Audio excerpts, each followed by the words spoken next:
여러분 안녕하십니까? 2022년 4월 마지막 날을 맞았네요. 오늘도 하나님께서 주시는 생명의 말씀을 함께 나누겠습니다. 말라기 4장 제가 몇 구절을 봉독합니다. 2절 내 이름을 경외하는 너희에게는 의의 태양해가 떠올라서 치료하는 광산을 비추리니 너희가 나가서 예양간에서 나온 송아지같이 뛰리라. 5절 보라 여호와의 크고 두려운 날이 이르기 전에 내가 선지자 엘리야를 너희에게 보내리니 그가 아버지의 마음을 자녀에게로 돌이키게 하고 자녀들의 마음을 그들의 아버지에게로 돌이키게 하리라. 돌이키지 아니하면 두렵건대 내가 와서 저주로 그 땅을 칠까 하노라 하시니라. 아멘. 이렇게 해서 구약에 주신 하나님의 계시의 말씀이 끝납니다. 이제 오늘의 말씀으로 들어가면서 제가 크게 5가지로 오늘의 말씀을 정리해 보겠습니다. 첫 번째로 인간 세상에 도래할 여호와의 크고 두려운 날에 대해서 말하고 있습니다. 두 번째는요, 그런데 그 큰 날이 이르기 전에 준비시키러 오는 자로서 엘리야가 올 것이다 하는 예고가 있습니다. 세 번째는 그날에 교만한 자, 악을 행하는 자들에게는 마치 나무가 그 뿌리로부터 다 살라지는 것처럼 용광로의 불같은 심판이 임할 것을 말하고요. 네 번째는 그러나 주의 이름을 경외하는 자들에게는 의의 태양이 떠올라서 치료하는 광선을 바라매 그들이 요양간에서 나온 송아지같이 기뻐 뛰게 되리라고 말씀하십니다. 마지막으로 한 가지 더, 5번째는 그러나 또한 돌이키지 않은 자들에게는 저주가 임할 것도 경고하고 있습니다. 그러고 보니까 하나님의 구속사 계시의 구약의 마지막 장 마지막 구절이 저주로 끝나고 있네요. 좀 마음이 좀 무거워집니다. 그러나 한편 이 마지막 장에서 담고 있는 소망의 계시가 이제 뭐예요? 의의 태양이 떠올라서 치료하는 광선을 바라게 되는 그 축복도 있습니다. 그 주의 이름을 경외하는 자들에게 임할 구원의 소망도 함께 여기서 담고 있습니다. 자, 이제 저는 오늘의 말씀을 함께 나누면서 가장 큰 주제로 생각하는 게 여호와의 큰 날입니다. 그래서 제가 이 구절을 오늘의 말씀 제목으로 올렸는데요. 우리가 이 말씀을요 잘 이해를 해야 돼요. 구약의 다른 선지자들도 그랬지만요, 이 말라기 선지자 역시 여호와의 크고 두려운 날을 둘로 나눠서 말하지 않고요, 그냥 하나로 합성해서 말하고 있어요. 그 하나는 우리에게 오시는 의의 태양이신 예수 그리스도의 구원의 날을 말하는 초림, 예수님의 초림을 말하고 있고요. 또 한 가지는요, 그가 다시 오는 재림의 날에 용광로의 불같은 심판의, 불의 심판의 날이 올 것도 함께 여기서 담고 있어요. 그러니까 이 책의 독자가 되는 우리들은요, 우리는 이미 계시가 완성된, 신약시대에 계시가 완성된 곳에서 뒤쪽을 바라보면서 우리가 이해하니까 잘 이해가 돼요. 그러나 구약의 선지자들은 말라기까지도, 심지어는 세례 요한까지도 이 사실을 잘 몰랐어요. 여호와의 크고 두려운 날을 분명히 구약의 완성, 계시의 완성이 시장에서 보니까 그것이 예수님의 초림과 우리를 구원하러 오신 예수님의 초림과 또 심판의 불로 임하시는 재림, 이 두 가지로 우리가 분명히 구분되잖아요. 그러나 앞선 시대의 구약의 선지자들은 여호와의 크고 두려운 날이 같이, 마치 제가 늘 설명하는 말이에요. 뒤에 큰 산이 있고 또 가까운 앞에 산이 있는데 두 개가 바라보면 두 개로 겹쳐 보이는 것처럼 그럴 수밖에 없는 거죠. 그래서 여호와의 크고 두려운 날 속에 우리 주님 예수 그리스도의 초림과 재림을 다 같이 합성으로 해서 바라본 거예요. 그러니까 오늘 본문에서도요, 여호와의 크고 두려운 날로서 의의 태양이신 예수님이 오셔서 자기 백성을 구원하시는 그 말씀도 있고요. 또 그 전에 아비의 마음을 자식에게, 자식의 마음을 아비에 돌이키게 하는 자로서 엘리야, 곧 세례 요한이 그 앞에 등장할 것도 말하고 있죠. 바로 이건 초림이지요. 그러나 또 한편 오늘의 말씀에서는 용광로의 불같은 그 심판이 임하여 나무를 뿌리부터 태우는 것처럼 아인들을, 교만한 자들을 심판하고 멸하실 것에 대한 그 경고도 나오고 있거든요. 그러니까 두 가지 우리가 여호와의 큰 날, 이것을 우리가 이해를 하고 계속 그 말씀에 들어가야 되겠습니다. 자, 오늘 우리가 살펴보게 되는 이 말씀에서 꼭 이렇게 잘 또 이해하고 넘어갈 게 또 한 가지 있어요. 뭐냐면 하나님께서 다시 한번 선지자 엘리야를 보내신다. 여호와의 그 두려운 날 전에 선지자 엘리야를 보낸다 그랬거든요. 여기에 대한 또 우리가 이해도 잘 해야 됩니다. 제가 이전에 앞에서도 한번 설명한 기억이 나요. 여기서 말하는 엘리야는 북왕국 이스라엘 아방 시대 모든 백성들이 여호와 하나님 대신 바알을 신으로 섬기고 다 이게 무너진 그 시대에 여호와 신앙을 위해서 고군분투했던 바로 그 엘리야거든요. 근데 그 엘리야가 다시 부활해서 온다는 뜻인가요? 그게 아니죠.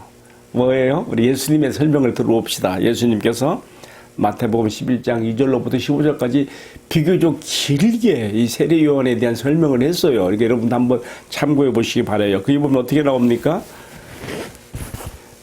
아방 시대에 활약했던 그 엘리야가 다시 오는 것이 아니고요. 바로 그 엘리야의 정신과 사명으로 오게 되는 또 다른 사람, 바로 세례 요한이죠. 그래서 세례 요한이 탄생하기 전에 가브리엘 천사가 바로 세례 요한의 아버지 사가랴에게 임하여 하나님의 계시를 전달할 때도 딱 이 말을 했어요. 그가 엘리야의 심정으로 주 앞에 앞서가서 자녀들의 마음을 아벨에게 돌이키게 하는 일을 할 것이다. 누가복음 1장에 나오는 말씀입니다. 여러분 이것도 한번 우리가 참고해서 보면 됩니다. 누가복음 1장 11절에 보게 되면 아주 분명하게 천사 가브리엘이 세례 요한의 아버지 사가랴에게 수태고지를 하면서 이 점을 부각시키죠. 자, 그러니까 우리가 이제 그렇게 예수님의 설명을 통하여, 그리고 세례 요한의 아버지 사가랴에게 나타났던 천사 가브리엘의 설명을 통하여 우리란 엘리야가 바로 세례 요한이었구나, 우리가 이해를 하게 되는 것이고요. 자, 이 세례 요한을 통해서 하나님께서 하실 일이 이제 있는 것이죠. 자, 이렇게 해서 사실 이 말라기 마지막 장에 했던 예언들이 다 성취가 되었습니다. 우리 주님 예수 그리스도 오심으로써, 또 그 전에 세례 요한이 먼저 6개월 먼저 출생함으로써 다 이것들이 이제 성취가 되어서 의의 태양이신 우리 주님 예수 그리스도의 구속 사역이 이제 복음서에서 활발하게 전개되는 것을 우리가 볼 수가 있습니다. 자, 우리가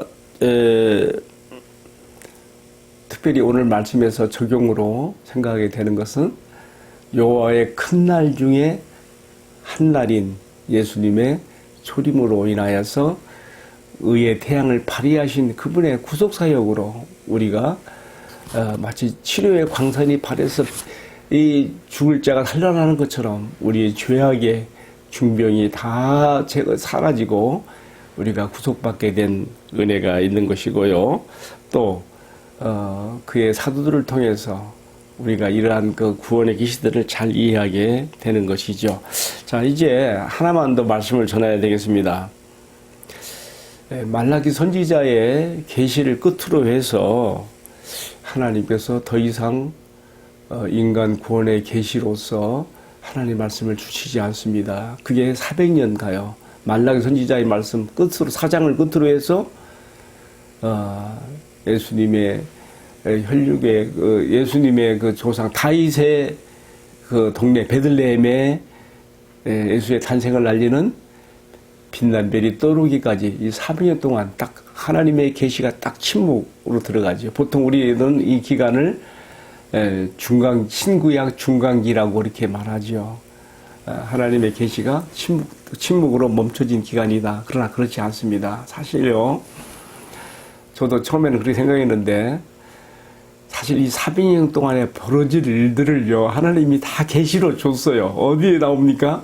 여러분 다니엘을 읽어보면요. 다니엘 7장과 8장 그리고 10장에서 12장까지 해서 말라기 선지자의 마지막 계시를 끝으로 예수님의 탄생까지 있게 되는 400년 침묵기간 동안에 세상에 나타날 일들의 세상이 어떻게 역사적 변천을 거칠 것인가에 대한 이야기가 상세하게 계시로 주어져 있습니다.